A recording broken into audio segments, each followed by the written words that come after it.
ETF index mutual funds నేర్చుకుని stock మార్కెట్లో రాణించాలనుకుంటున్నారా? వెంటనే ఈ నెంబర్కి కాల్ చేయండి. నమస్తే కళ్యాణ్ చక్ర. నమస్తే జయ గారు. నమస్తే కళ్యాణ్ గారు. రమేష్ అనే ఒక పర్సన్ నుంచి మనకు మెయిల్ వచ్చిందండి. తన భార్యతో తను పడుతున్న ఒక ఇబ్బంది, అది కూడా పీక్ స్టేజ్కి వెళ్ళిపోయిందనమాట. సో దానికి మీ సలహాలు సూచనలు కావాలని చెప్పి మనకు మెయిల్ చేశారు. సో కాల్ చేశానండి, మాట్లాడదామండి. తప్పకుండా మీరు మాట్లాడాలి, మీ సలహాలు వినాలి, తర్వాత స్టెప్ తీసుకోవాలి అనే స్టేజ్లో ఉన్నావే నేను మనకి ఎపిసోడ్ కింద కన్వర్ట్ చేస్తున్నానండి. ఎందుకంటే ఎలాంటి నిర్ణయం తీసేసుకుంటారో, ఏం జరుగుతుందో అనే ఒక ఆలోచన మళ్ళీ. నమస్తే అండి రమేష్ గారు, నేను జయానండి, అందమైన జీవితం ప్రోగ్రామ్ నుంచి కాల్ చేస్తున్నాను. నమస్కారం మేడం. నమస్తే అండి. నమస్తే.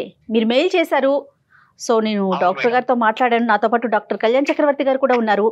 ఓకే మేడం, మాట్లాడతాను మేడం. ఒక్కసారి మీ సమస్యని బ్రీఫ్ గా మాట్లాడండి. రమేష్ గారు నమస్తే. నమస్తే సార్. నమస్కారం సార్. నమస్కారం సార్. చెప్పండి రమేష్ గారు, ఏంటి సమస్య? ఎవరి గురించి? ఎంతకాలం బట్టి? సార్ నాకు మా భార్యదే సమస్య సార్. నాకు ఏంటంటే 10 సంవత్సరాలు అవుతుంది సార్ మాకు మ్యారేజ్ అయ్యి. సార్ మాకు 2 పిల్లలు ఉన్నారు సార్. మాకు ఒకరు 7 years, ఒకరు 6 years సార్. ఓకే. మేము ఇక్కడ హైదరాబాద్ లో నివాసం ఉంటున్నాం సార్. ఇక్కడ ఉద్యోగ రీత్యా ఇక్కడికి వచ్చేసి ఇక్కడ ఉంటున్నాం సార్ మేము. అయితే నాకు సాయంత్రము 6ంటికి జాబ్ అయిపోతుంది సార్. సాయంత్రం 6 తర్వాత ఇంటికి వెళ్ళేసరికి నాకు ఒక 20-25 minutes పడుతుంది సార్ నాకు ఇంటికి వెళ్ళడానికి. ఓకే.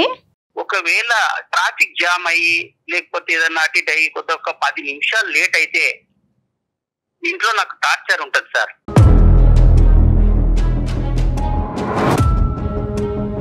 ఏంటంటే ఎక్కడికి వెళ్ళావు, 10 నిమిషాలు ఎక్కడికి వెళ్ళావు నువ్వు, 10 నిమిషాలు ఎక్కడికి వెళ్తారు, ఎందుకు తొందరగా రాలేదు, ఇలాంటి టార్చర్స్ మొదలైతాయి మేడం.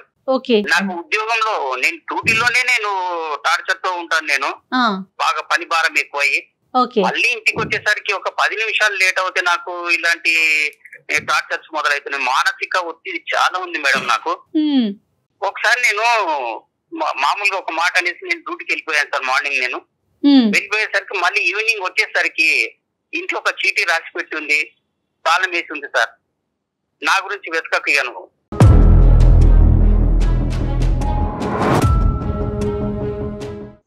నేను ఎక్కడికైనా వెళ్ళిపోతున్నానని.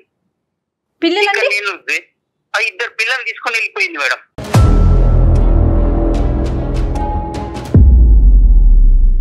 కాదు, ఏంటి సార్ సంఘటన? ఏం జరిగింది? దానికి ముందు ఏమైంది? మామూలుగా టీ అడిగాను సార్ నేను. ఆ టీ అడిగిన దానికి కూడా అంటే మామూలు అంతకంటే ముందు రోజు ఏమంటే 10 నిమిషాలు లేట్ వచ్చాను సార్ నేను డ్యూటీ నుండి. మళ్ళీ లేట్ గురించి లేట్ అయ్యారనేదే? లేట్ అయ్యే దానికి మామూలు చిన్న చిన్న సమస్యలు సార్. ఇవి పెద్ద సమస్యలు కావు సార్. చిన్న సమస్యలకి అవి పెద్దగా చేసుకొని నాకు మెంటల్ టార్చర్ పెట్టేస్తుంది సార్. ఎక్కడుందండి? వాళ్ళ ఇంటికి వెళ్ళిందా?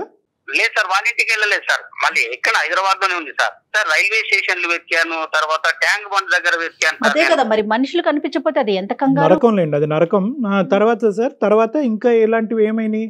నేను టీ పెట్టియమంటే టీ పెట్టడానికి వెళ్ళి మామూలుగా చిన్న గొడవతో స్టార్ట్ అయ్యి మామూలుగా చీర కొంగు మన స్టవ్ పైన పెట్టి పడేస్తుంది సార్.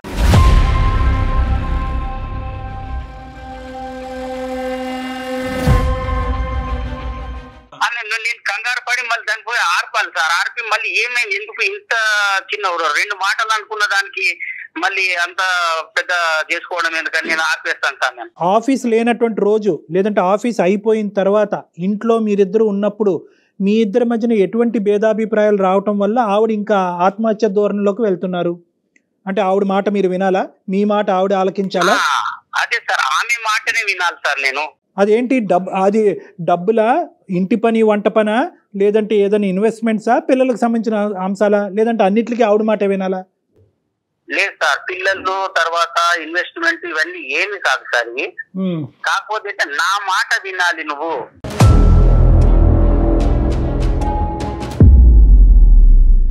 పెళ్ళైన దగ్గర నుంచి ఇంతేనా? పెళ్ళైన దగ్గర నుంచి ఇంతే మేడం. మామూలుగా ఒక 2-3 నెలలు మామూలుగా ఉన్నారు మేడం. ఎన్ని సంవత్సరాలు అవుతుందండి మీకు పెళ్ళయ్యి? 10 సంవత్సరాలు అవుతుంది మేడం. 2 పిల్లలు. ఇప్పుడు మా వాళ్ళు ఉన్నారు మేడం. మా వాళ్ళు ఉన్నారు సార్. మా వాళ్ళ దగ్గరికి నేను వెళ్ళాను అనుకోండి, మా అక్క చెల్లెళ్ళ వాళ్ళ దగ్గరికి వెళ్తే ఎందుకు వెళ్ళావు అనేటువంటి గొడవ స్టార్ట్ చేస్తారు సార్. వాళ్ళ దగ్గరికి వెళ్ళొద్దు, నేను ఎవరి దగ్గరికి వెళ్ళొద్దు, నేను ఎవరితో మాట్లాడకూడదు.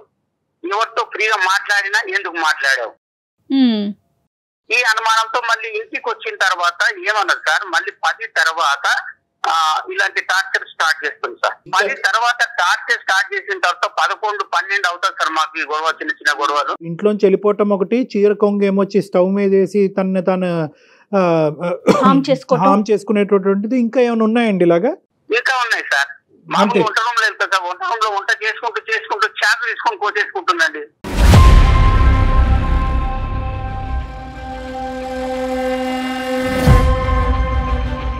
ఇప్పుడు ఇవన్నీ ఏంటి అంటే నా మాట వినాలి అనేటటువంటి ఉద్దేశంతో మీ సైడ్ నుంచి ఆ అటెన్షన్ తన వైపు డైవర్ట్ చేసుకోవాలి, మిమ్మల్ని లొంగ తీసుకోవాలనే ఉద్దేశమా, లేదంటే ప్రాణాలు తీసుకోవాలనేటటువంటి ఉద్దేశమా?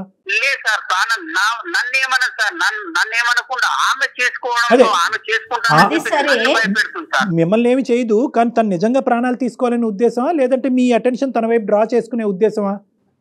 సార్ ఆ టైంలో నేను అటెన్షన్ లేకపోతే ఏమన్నా జరగచ్చు కదా సార్. అదేలేండి, తన ప్రయత్నం కాస్త నిజం అవ్వచ్చు. ఓకే, అర్థం అవ్వచ్చు కదా సార్. నేను అటెన్షన్ లో లేకపోతే నేను ఏమన్నా అవ్వచ్చు సార్. అంటే అన్నట్టుగా ఉంటాను సార్. నేను ఏ టైంలో ఏమవుతుంది మళ్ళీ అటు చూసేసరికి ఏదో ఒకటి చేసేసుకుంటుంది సార్. సార్ ఇంకోటి ఒకసారి హ్యాంగ్ కూడా చేసుకుంటారు, హ్యాంగ్ చేసుకోవడానికి కూడా ప్రయత్నం చేసింది సార్. దానికి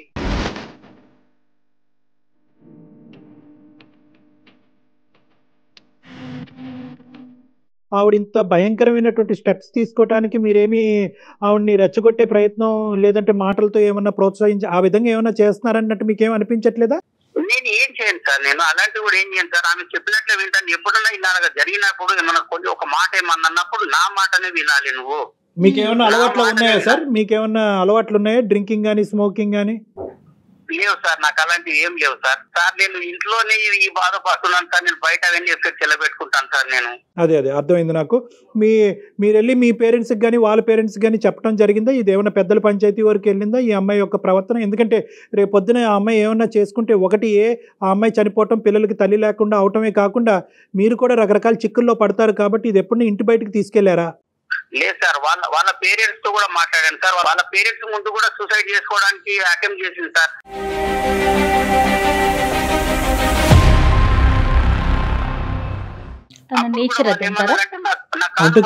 అల్లుడు గారు మీరు కొంచెం మా అమ్మాయిని జాగ్రత్తగా చూసుకోండి అని చెప్పారు సార్. సో తను సరదాగా నవ్వుతూ ఉండే సందర్భాలు ఉంటాయండి ఆవిడకి? ఎప్పుడైనా నవ్వుతూ సంతోషంగా ఉంటాయా, లేదంటే ఎప్పుడు బాధలు, గొడవలు, చనిపోవటానికి థ్రెట్స్ ఇలాంటివే ఉంటాయా? అలా ఉండదు సార్ ఎప్పుడు. కాకపోతే ఏంటంటే ఎప్పుడు నేను చెప్పినట్లు వింటే సంతోషంగా ఉంటుంది సార్. ఆమె చెప్పినట్లు వినాలి, ఆమె ముందు కూర్చోవాలి, ఆమె చెప్పిందే చేయాలి. ఇంట్లో ఫైనాన్షియల్ గా అంటే మొత్తం ఇల్లంతా ఎవరు చూసుకుంటారండి? తనే హ్యాండిల్ చేస్తారా మీరా? తనే హ్యాండిల్ చేస్తుంది మేడం. డబ్బులంతా తనే చూసుకుంటారు, ఎవరికి ఇవ్వాలన్నా ఏం చేయాలన్నా. సో ఇంకొక పాయింట్ మీరు ఏం చెప్పారంటే కనుక గొడవ పడతారు కానీ మిమ్మల్ని తిట్టడం కానీ, అసభ్యకరంగా తిట్టడం కానీ, మిమ్మల్ని హాని చేయడం కానీ అవి చేయదు. ఏం చేస్తారు, నన్ను ఏమన్నది సార్. కాకపోతే ఏంటంటే ఆమె ఏమన్నా చేసుకుంటే నాకు భయం సార్. నాకు ఒక మానసికమైనటువంటి ఒత్తిడికి లోనయ్యాను సార్ నేను. ఆఫ్ కోర్స్ అది భయంకరమైనటువంటి నరకం లేండి. ఎందుకంటే ఆఫీస్ లో కూర్చోలేరు, ఇంట్లో కూర్చోలేరు, ఎక్కడ నిలబడలేరు. తనకు కావాల్సినటువంటి విధానం భర్త పాటించాలి అంటే కనుక తన ప్రాణాలు తీసుకోవటం గురించి కూడా తను వెనకాడదు. తన బాధ్యత ఏంటి, పిల్లలకి తల్లి ఏంటి, రేపొద్దున నిజంగా తను చేసేటటువంటి అటెంప్ట్ నిజమయ్యి తన ప్రాణాలు పోతే కనుక రేపొద్దున వచ్చే పరిస్థితి ఏంటి అన్నది కూడా అమ్మాయికి అర్థం కావట్లేదు. ఆవిడతో ఏమైనా మాట్లాడదామంటారా? ఆవిడ ఫోన్ ఏమండి మీ వైఫ్ తో ఏమైనా మాట్లాడొచ్చా? మనం డాక్టర్ గారితో మాట్లాడించొచ్చా? వద్దు మేడం. మళ్ళీ నన్ను ఇంటికి వెళ్ళిన తర్వాత నన్ను ఏం చేస్తూ నాకు భయం వేస్తుంది మేడం. నాకు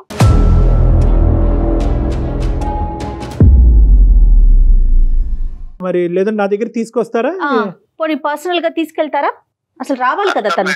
చూడండి ఒకసారి ఒక్క నిమిషం రమేష్ గారు, మీరు ఒకసారి ఆవిడకి ఫోన్ కనెక్ట్ చేసి నేను ఎలా మారాలో, నీకు అనుగుణంగా నేను ఎలా మారాలో నాకు అర్థం కావట్లేదు కాబట్టి నేను ఎలా మార్పు చెందితే కనుక నీకు నచ్చే విధంగా నీ ప్రాణాల మీదకి నువ్వు తీసుకురాకుండా విధంగా మలుచుకోవాలనే ఉద్దేశంతో నేను చేశానని చెప్పి మీ గురించి మాకు కాల్ చేసినట్టు ఆవిడతో చెప్పండి. ఆవిడ గురించి మాకు కాల్ చేసినట్టు వద్దు. అలా అయితే కనుక ఆవిడ మాట్లాడు 2 సెకండ్లో ఫోన్ పెట్టేస్తారు, రేపు ఇంటికి వెళ్ళిన తర్వాత మీ పని అయిపోద్ది. కాబట్టి నేను ఎలా మారాలి అనే ఉద్దేశంతోనే నేను చేశాను అన్నట్టుగా ఒకసారి ట్రై చేయండి. మీ వైఫ్ గురించి కాదు, మీకోసమే మాకు కాల్ చేశారని చెప్పండి ఆవిడకి, అంతే కదండి? అంతే బెటర్ అమ్మా. Okay madam. आपका कॉल होल्ड पर है, कृपया प्रतीक्षा कीजिए, please stay on the line. Hello hello Harika, చెప్పు. ఏంటి ఈ టైంలో ఫోన్ చేసావు? ఆఫీస్ లో వర్క్ లేదా? ఉంది, ఆఫీస్ లోనే ఉన్నా నేను. సాధారణంగా చేయను కదా ఫోన్ నువ్వు ఈ టైంకి. చేయను, కానీ వాళ్ళ ఏంటంటే సుమన్ టీవీ అందమైన జీవితం ప్రోగ్రామ్ తెలుసు కదా అది. అయితే ఏం లేదు హారిక, మనం ఇప్పుడు చిన్న చిన్న గొడవలు అవుతుంటాయి కదా మనకి ఇంట్లో. అయితే అవన్నీ నువ్వు వాళ్ళ దగ్గరికి వెళ్ళి చెప్తున్నావా కూర్చుని? వాళ్ళకి ఏమి వాళ్ళ దగ్గరికి వెళ్ళి ఏం చెప్పట్లేదు హారిక నేను. వాళ్ళు ఫోన్ లో ఉన్న లైన్ లో ఉన్నారు. ఆహా, నువ్వెప్పటి నుంచి ఇలాంటి అన్ని చేయడం మొదలెట్టావు? హారిక గారు ఒక్క నిమిషం అండి, మాట్లాడొచ్చండి హారిక గారు? చెప్పండి. నమస్తే అండి, మేము అందమైన జీవితం ప్రోగ్రామ్ నుంచి కాల్ చేస్తున్నాము. అయితే నమస్తే అండి. రమేష్ గారు, మాకు ఏం లేదు, మీ ఇద్దరి మధ్య ఏదో చిన్న చిన్న డిస్టర్బెన్సెస్ ఉంటున్నాయి. నేను ఎలా మారాలి, నాకేం చేయాలో నాకు అర్థం కావట్లేదు. ఇది పీక్ స్టేజ్కి వెళ్ళక ముందే ఒక్కసారి డాక్టర్ గారి సలహా ఇస్తే బాగుంటుంది. కాదండి, అవన్నీ నాకు చెప్తే సరిపోతుంది కదా, మీ అందరికి చెప్పాల్సిన అవసరం ఇక్కడ అందరూ అంటే ఎవరు లేరండి, మీరు జస్ట్ ఫోన్ కాల్ లో ఫోన్ కాల్ లో అయినా సరే. అతను ఈ రోజు ఏంటంటే ఇప్పుడుకొచ్చి మీ ఇద్దరి మధ్యన ఉండేటటువంటి పరిస్థితిని ఎవరికి వివరించలేదు, ఎవరికి చెప్పుకోలేదు. ఇది మీరు కూడా అంగీకరిస్తారు కదమ్మా.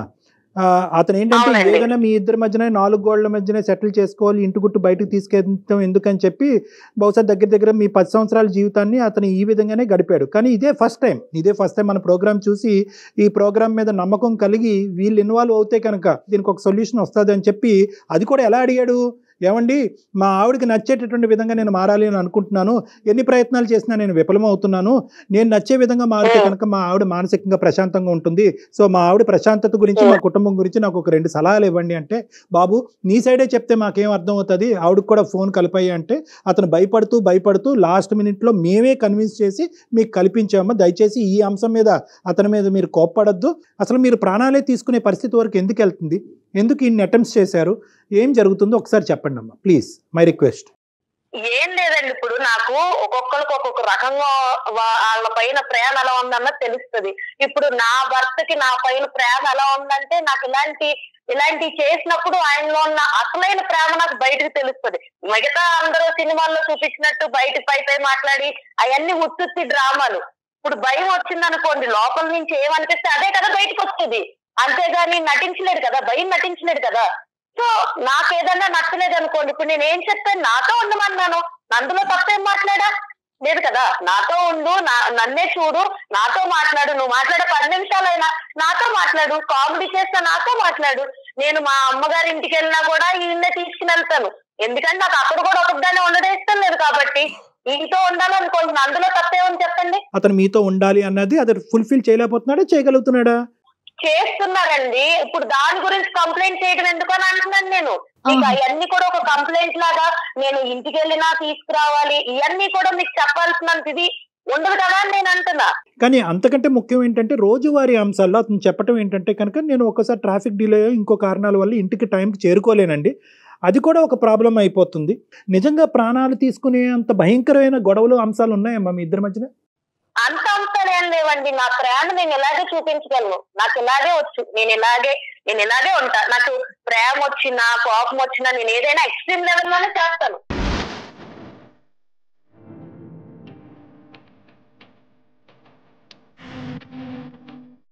నేనంత సాదాగా నేను అలా లేనండి, చిన్నప్పటి నుంచి నేను ఎలాగే పెరిగాను. మరి దాని వల్ల పక్కన ఉన్న వాళ్ళకి ఇబ్బంది కలుగుతుంది కదండి. కాదమ్మా, ఒక నిన్ను హింసించుకోవటం అనేది ఒక అలవాటు ఎలా అవుతుందమ్మా? నిన్ను హింసించుకోవటం, బాధ పెట్టుకోవటం ఎలా అలవాటు అవుతుంది? నువ్వు గీసినటువంటి బొమ్మలాగే నలుగురు అందులో ఉండాలి అనేటటువంటిది ఎంతవరకు పాసిబుల్ అవుతుంది? పోనీ అతను గీసినటువంటి విధంగా నువ్వు ఉండగలవా? ఇక్కడ థింగ్ ఏంటంటేనండి, నేను నలుగురిని ఉండాలని నేను కోరుకోవట్లేదు. ఒకటి, నేను ఆయన పెళ్లి చేసుకున్నాను, ఆయన నన్ను పెళ్లి చేసుకున్నాడు, నాకు నా మనిషి అన్న కూడా నాకు తగ్గట్టు ఉండాలన్నది నేను అనుకుంటున్నాను. నేను మా అమ్మ నాన్న వదిలేసి వచ్చినప్పుడు ఇతనే నా ప్రపంచం అనుకున్నప్పుడు నాకు నచ్చినట్టు నేను ఉండాలనుకుంటాను, అందులో తప్పేం లేదు కదండి.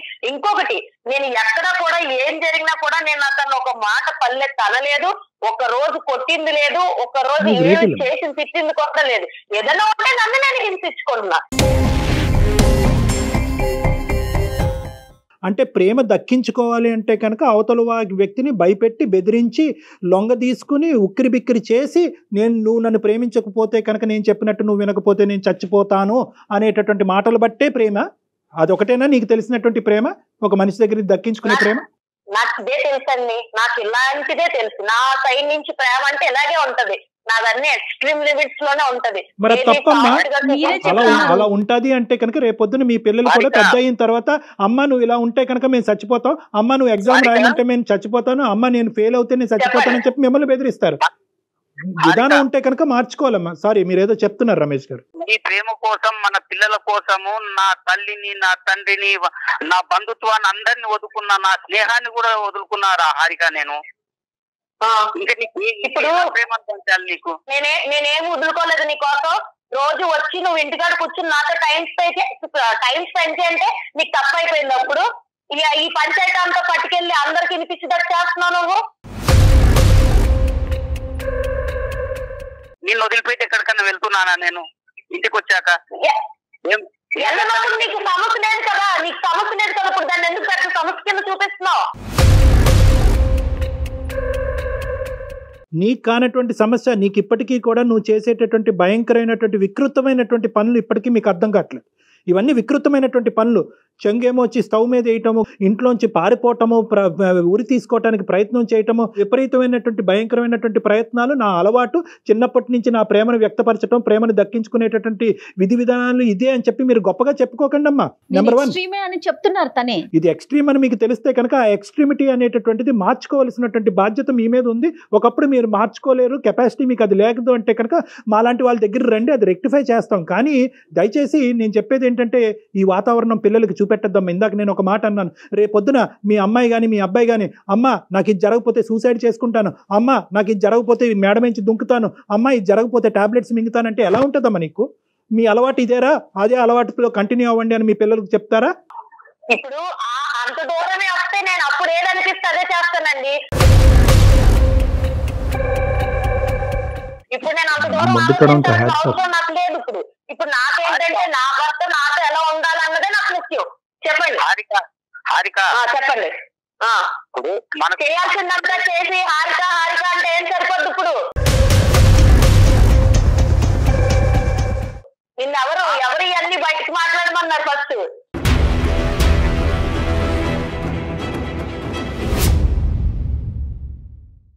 లేదు కాదు హారిక, మనకు పెళ్లి అయి 10 సంవత్సరాలు అయిపోయింది, 2 పిల్లలు ఉన్నారు హారిక మనకి. మన పిల్లలు గుర్తులేదా? నువ్వు గుర్తు చేస్తున్నప్పుడు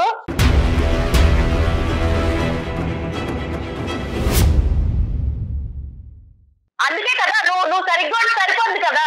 నువ్వు అలాంటి ఏమి చేయనప్పుడు నేను ఎందుకు అలాంటి పనులు చేస్తాను? సరిగ్గా అంటే ఎలా ఉండాలని కోరుకుంటున్నారు హారిక? నాకేం లేదండి. ఆఫీస్ అయిపోయాక వచ్చి నాతో పాటు కూర్చొని టైం స్పెండ్ చేయాలి, నాతో మాట్లాడాలి, ఏదన్నా ఉంటే నాతో షేర్ చేసుకోవాలి. అన్ని నేనే అవ్వాలని నేను అనుకుంటున్నా, అందులో తప్పే ఉంది. నువ్వు చెప్పి నేను ఏం పాటించట్లేదు హారిక. నేను ఇంట్లో ఉండట్లేదు, ఎక్కడికైనా బయటకు వెళ్తున్నాను హారిక. ఇప్పుడు నేను ఎలాంటి టైంలో నేను అలాంటి అటెంప్ట్స్ చేస్తున్నాను చెప్పు. నువ్వు ఏదన్నా నేను చెప్పింది చేయకపోతేనే కదా నేను చేస్తున్నాను. అమ్మ నువ్వు అడిగేటటువంటివన్నీ అడుగుతున్నావు, అతను ఏమంటే చేసేటటువంటివన్నీ అతను చేస్తున్నానని అంటున్నాడు. ఇప్పుడు వచ్చి నువ్వు చేయలేకపోతున్నావు, ఇది చేయలేకపోతున్నావు అని చెప్పి ఒక్కటి కూడా ఇది చేయలేదు, ఇది చేయలేకపోయాను మీరు చెప్పలేకపోయారు. ఓన్లీ థింగ్ ఏంటంటే మీకు కావలసినటువంటి విధంగా అతను ఉన్నాడు, ఇప్పటికీ ఉన్నాడు. కానీ ఏంటంటే అతను ఏమన్నా ఆ గీత దాటి అటువైపు వెళ్తాడనేటటువంటి ఆలోచనతో ఏంటంటే మీరు అటో గీత ఇటో గీత దాటి దాన్ని బ్లాక్మెయిల్, నేను చచ్చిపోతాను అనేటటువంటి దాంతో ముడిపెట్టి ఇంకా ఇంకా ఇంకా ఇంకా లొంగ తీసుకునేటటువంటి ఒక పిచ్చి ప్రయత్నం మీరు చేస్తారు. కాదు హారిక, భయంతో లొంగ తీసుకుంటారా, ప్రేమతో లొంగ తీసుకుంటారా? ఏ వ్యక్తినైనా ఎవరినైనా ఇంత పోసగుచ్చినట్టు ఒక మగాడు కానీ ఆడదు కానీ సంసారం కాపురాలు చేయలేరమ్మా. ఇంపాసిబుల్. అతని వ్యక్తిత్వం బట్టి అతను ఉంటాడు, మీ వ్యక్తిత్వం బట్టి మీరు ఉంటారు. At the end of the day మీ ఇద్దరి మధ్యన ఒక బంధం ఉంటుంది, ఆ బంధానికి ఒక ప్రేమ ఉంటుంది, అంతేగాని ఇదేదో 2 1 2 2 2 4 2 3 6 అన్నట్టుగా ఉండదమ్మా. ఇది జీవితం. అది బహుశా నీకు ఎవరు చెప్పలేదు, ఇప్పుడు మేము చెప్తే అర్థం అవుతుంది అనేటటువంటి ఆస్తో నేను ఇలా చెప్తున్నాను. నెంబర్ 1. నెంబర్ 2 ఏంటంటే ఈరోజు నిజంగా ఈరోజు ఎంతో అదృష్టం బాగుంది కాబట్టి ఈరోజు నువ్వు నేను మాట్లాడుకుంటున్నావు అమ్మా. నువ్వు చేసినటువంటి ఒక్క అటెంప్ట్ అయినా కూడా ఈరోజు నిజమై ఉంటే కనుక నీ ప్రాణాలే దక్కుండేవి కాదు. ఒక పనికిరాని కారణానికి ప్రాణాలు తీసుకున్న ఒక భార్యగా, ఒక తల్లిగా చరిత్రలో నిలిచిపోతావు నువ్వు. ఏమన్నా అర్థం ఉందా? మీకేమన్నా క్యాన్సర్లు ఉన్నాయా? రేపో మాపో చచ్చిపోతున్నారా? లేదంటే ఇంకేమన్నా బలమైనటువంటి ఫైనాన్షియల్ బలహీనతలు ఉన్నాయా? తినటానికి తిండి లేదా? పడుకోవటానికి ఇల్లు లేదా? ఏం లేదు మీకు. అన్నీ ఇస్తే దేవుడు అన్నీ ఇస్తే ఇదొక రోగమేమో అని అనుకోవాలి మనం. నిజంగా నాకు కోపం వస్తుందమ్మా. ఇది కాదమ్మా బతికేటటువంటి విధానం. నీకు విపరీతమైనటువంటి యాంగర్ మేనేజ్మెంట్ ప్రాబ్లమ్స్ ఉన్నాయి. అది ఒక మానసిక రోగం. దానికి ట్రీట్మెంట్ తీసుకోవాలమ్మా నువ్వు. నాకు ఇప్పుడు చాలా కోపం వస్తుందండి. మీరన్నీ అన్ని మాట్లాడుతుంటే నాకు కోపం అలా కదమ్మా. నిజంగా ఇంత చెప్పు కాదమ్మా. నిజంగా ఇంత చెప్పు చేతల్లో ఉండేటటువంటి మగాడు కావాలి అంటే కనుక నువ్వు ఏ రోబోనో పెళ్లి చేసుకోవాల్సింది. ఒక రోబోట్ని పెళ్లి చేసుకుని నీ చేతిలో ఒక రిమోట్ కంట్రోల్ ఉంటుంది, ప్లస్ మైనస్ అప్ డౌన్ నొక్కుంటే నువ్వు చెప్పినట్టుగా ఆడతాడు అతను. లేదమ్మా లేదు. నేను ఓన్లీ అమ్మ ఇది కేవలం నీ లైఫ్ ఒక్కటే అయితే కనుక తల్లి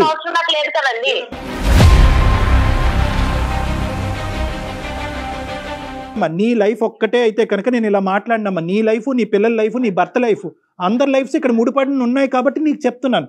నీకొక్కదానికి చెప్పేటటువంటి కెపాసిటీ నాకు లేకపోవచ్చు. అర్థమయ్యే విధంగా డాక్టర్ గారు చెప్తుంటేనే మీరు మాట్లాడే విధానం అర్థమవుతోందండి. మీరు ఎలా మాట్లాడుతున్నారు? డాక్టర్ గారు ఏం చెప్తున్నారు, మీరేం మాట్లాడుతున్నారు? మీరెవరు అని అడుగుతున్నారు. ఏమండి పద్ధతేనా? నాకు ఇదంతా కాదండి. నాకు ఇంకొక పర్సన్ మా రిలేషన్ లో దూరడం నాకు ఇష్టం లేదు.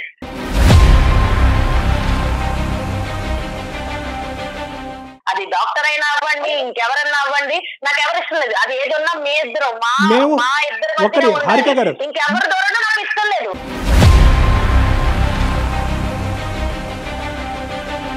సూపర్ కరెక్ట్ హారిక గారు. ఈ సెకండ్లో మేము ఫోన్ కాల్ కట్టి బయటకు వెళ్ళిపోతాం. మీకు ఒక 1 వీక్ టైం ఇస్తాం. మీ ఇష్యూని రిజాల్వ్ చేసుకుంటారా? మీ ఇష్యూని మీ ప్రాణాల మీద తీసుకొచ్చుకోకుండా, సూసైడ్ చేసుకుంటాననేటటువంటి మాటలు రాకుండా, అటువంటి అటెంప్ట్లు చేయకుండా, ఇంట్లోంచి పారిపోకుండా మీరు మీ ఇష్యూని రిజాల్వ్ చేసుకునేటట్టు అయితే కనుక మాకెందుకమ్మా? మాకు ఇంకో 2000 మీ ఈమెయిల్స్ వెయిట్ చేస్తున్నాయి. మాకు బాబు మాకు హెల్ప్ చేయండి, బాబు మాకు హెల్ప్ చేయండి అని ఇంకో 2000 ఈమెయిల్స్ మాకు పెండింగ్లో ఉన్నాయి. వాళ్ళకి చేసుకుంటాం. పోయి వద్దనుకునే దానికి నీకెందుకు చేస్తాం? నిజంగా నువ్వు వారం రోజుల టైంలో కదమ్మా హారిక గారు, నిజంగా అతను చేసినా మేం చేసినా ఎవరు చేసినా ఒక వారం రోజుల్లో మీ యొక్క ఇష్యూని మీ హస్బెండ్కి మీ పిల్లలకి ఇబ్బంది లేనటువంటి పరిస్థితుల్లో రిజాల్వ్ చేసుకునే కెపాసిటీ మెంటాలిటీకి మీకుందా? ఏది ఉన్నది నేను చూసుకుంటానండి.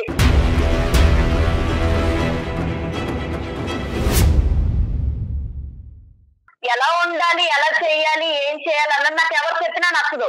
అమ్మా నార్సిస్టిక్ పర్సనల్ అంటారు, అహంకార ధోరణి. వినాలంటే నేను అదే అనుకుంటా. పెళ్ళై నేను వచ్చిన తర్వాత ఇతనే నా ప్రపంచం, ఇతనే నా సర్వస్వం అనుకున్నప్పుడు నేను ఏం చెప్తే ఆయన కూడా ఉండాలి.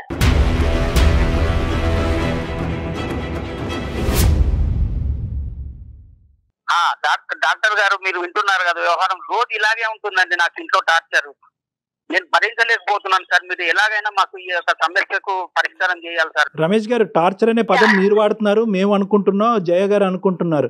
కానీ అక్కడ ఆవిడ అనుకోవట్లేదు కదా. ఆవిడకి అది టార్చర్లా కనిపించట్లేదు. అది విధానము, అది ఒక పద్ధతి, ఆవిడ నేర్పరితనము, ఆవిడ ఆలోచన శైలి. పుట్టేరుగా ఆవిడ ఇలాగే బతికిందంట. మా వాళ్ళని అందరిని వదులుకున్నాను సార్, నా ఫ్రెండ్స్ వదులుకున్నాను. అదే మీరు చేసిన పొరపాటు. పొరపాటు ఏంటంటే ఆవిడ ఒక చెయ్యి పట్టుకుని కిందకి, మీ కాలర్ పట్టుకుని ఒక్కొక్క మెట్టు కిందకి ఈడ్చుకుని వస్తున్నంత సేపు మీరు కిందకు వచ్చారు. ఎందుకు వచ్చారంటే కుటుంబాన్ని కాపాడటానికి మీరు వచ్చారు. కానీ అది ఆవిడకి అలవాటు పరిపాటు కింద అయిపోయింది. సో ఈ మనిషిని పూర్తిగా కిందకి తీసుకొచ్చి కాళ్ళ కింద చెప్పులాగా మార్చుకోవాలనే ఉద్దేశంతో ఆవిడ వెళ్తుంది. అది కరెక్ట్ కాదు. ఆవిడకి ఎవరు చెప్పలేకపోతున్నారు. ఈ రోజు వాళ్ళ తల్లిదండ్రులు చెప్పినా ఇది చాలా చాలా బాగా నేర్చావు. ఈ రోజు నువ్వు ఫోన్ చేసి ఎలా ఉంది అలా ఉంది అని అంత చెప్పుకునేట్టుగా తయారయ్యావు కదా. నువ్వు ఇంటికి రా, చెప్తాను నీ పని.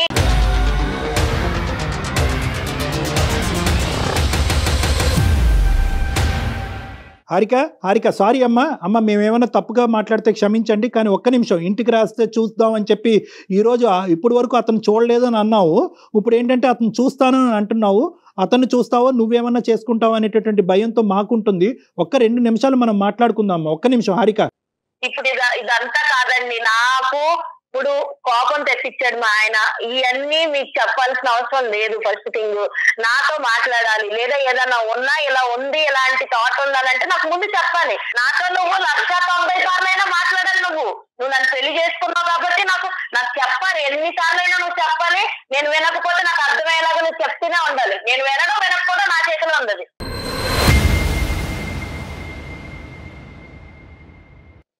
హారిక మనకు పెళ్లి పెద్ద మనుషులే కదా, వాళ్ళే కదా మనకు అంతా చేసేది. పెద్ద మనుషులు చెప్తారు కదా మనకి. అతను గట్టిగా మాట్లాడితే ఆవిడ చేయిపోయి ఏదైనా చేసుకుంటదని చెప్పి అతను పిల్లిలాగా అతను ఉన్నాడు.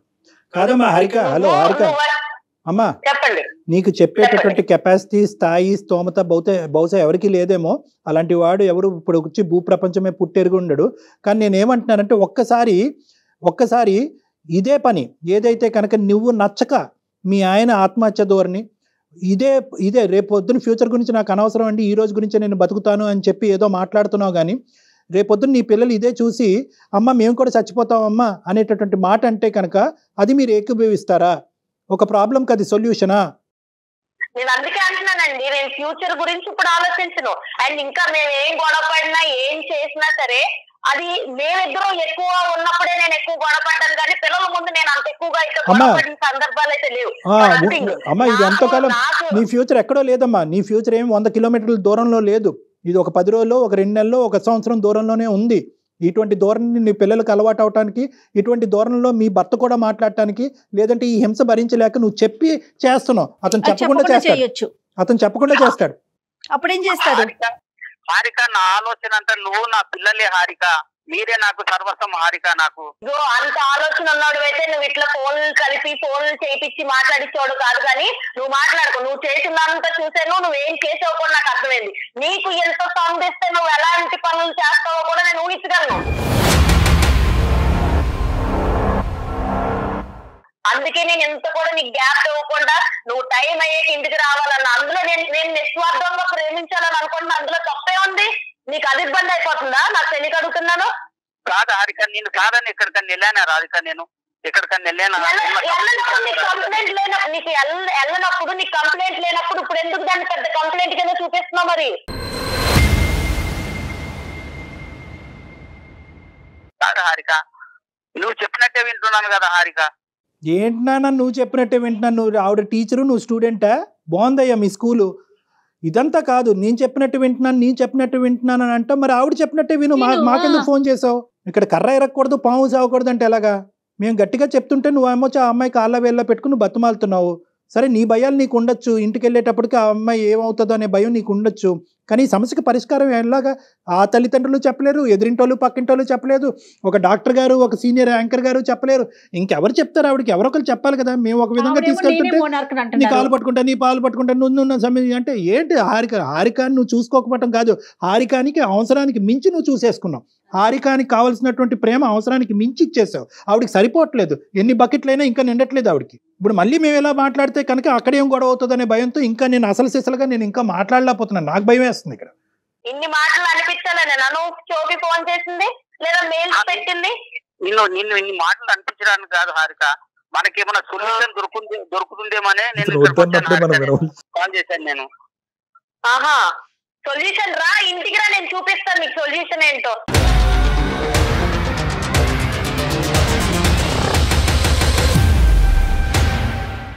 ఏం సొల్యూషన్ చేయొచ్చో, ఏం సొల్యూషన్ తయారు చేయొచ్చో నేను బాగా తయారు చేసి పెడతాను నీకోసం. నువ్వైతే ఆఫీస్ అయితే చక్కగా 6:30కి ఇంటికి వచ్చే ఏం సొల్యూషన్ ఉందని నువ్వు చూద్ది కానీ, నీ కళ్ళారా నువ్వు చూద్ది కానీ. థ్యాంక్ యూ సో మచ్ అండి మీ అందరికి. మీరు మాట్లాడింది నాకు దయచేసి అమ్మ ఒకటి, నువ్వు అతనికి ఏం సొల్యూషన్ ఏ సూప్ పెడతావో నాకు తెలియదు, కానీ నేను ఒకటే అడుగుతున్నాను.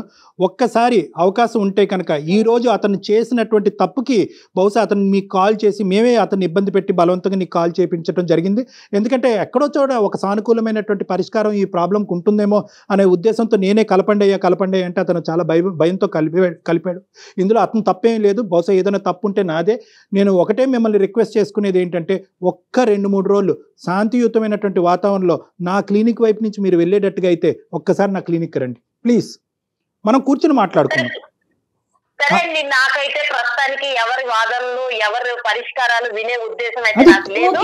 మొత్తానికి ఈ రోజు మీరైతే మాట్లాడారు కాబట్టి థ్యాంక్ యూ సో మచ్. దానికోసం అయితే ఉంటాను. మరి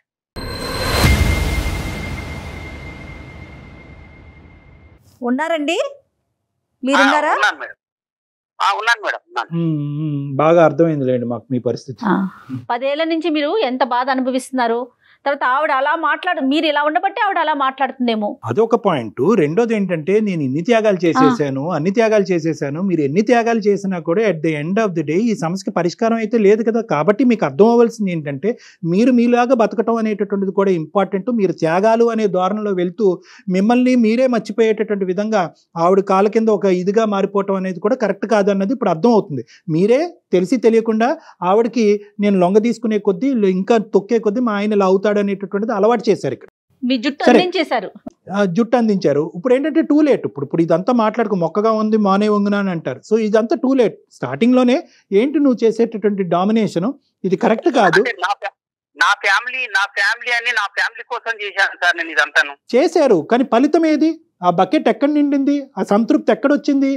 ఇంత చేసినా కూడా ఆవిడ నోట్లోంచి ఒక్క పదం వచ్చిందా? ఏమయ్యా నాయన నువ్వు ఇన్ని చేసావు, ఇన్ని త్యాగాలు చేసావు అని ఒక్క మాట వచ్చిందా? కానీ నెగిటివ్ గా కూడా ఏం చెప్పలేకపోతున్నారు కదా కళ్యాణ్ లేదా? గారు. మాకు నెగిటివ్ గా లేదు. ఆవిడ చెప్పేది ఏంటంటే ప్రేమ దక్కించుకోవటం అనే దానికి ప్రాసెస్ ఇదేనంట. అంటే ఏంటంటే అవతల మనిషి ప్రేమించకపోతే ప్రేమ ఇవ్వలేనేమో అనేటటువంటి భయంతో అతన్ని పిండి భయపెట్టి అతనిలో ఒక బెదిరింపు చేసి ఆ ప్రేమ తనకు తాను హామ్ చేసుకుంటూ తనకి తాను హామ్ చేసుకోవటం అనేటటువంటిది కూడా ఏంటంటేనమ్మా ఇక్కడ చాలా వరకు చనిపోవాలి అనే ఆలోచన కాదు. ఇది బెదిరించేటటువంటి ధోరణే. కానీ ఇందాక రమేష్ గారు అన్నట్టు ఆ బెదిరింపు కాస్త నిజం అవ్వచ్చు. ఏదైనా అవకాశం ఉంటే ఒకసారి డాక్టర్ గారి దగ్గరికి వచ్చి కలిసే ప్రయత్నం చేయండి. మీ వైఫ్ ని తీసుకొని అంత అవకాశం ఇస్తారా మీకు? ప్రయత్నం చేస్తాను మేడం, డెఫినెట్ గా ఇదైనా ప్రయత్నం చేయండి. ఈ విషయాన్నైనా డాక్టర్ గారి దగ్గరికి తీసుకెళ్లేదైనా చాలా సిన్సియర్ గా గట్టిగా ప్రయత్నం చేసి ఆయన దగ్గర కూర్చోబెట్టండి.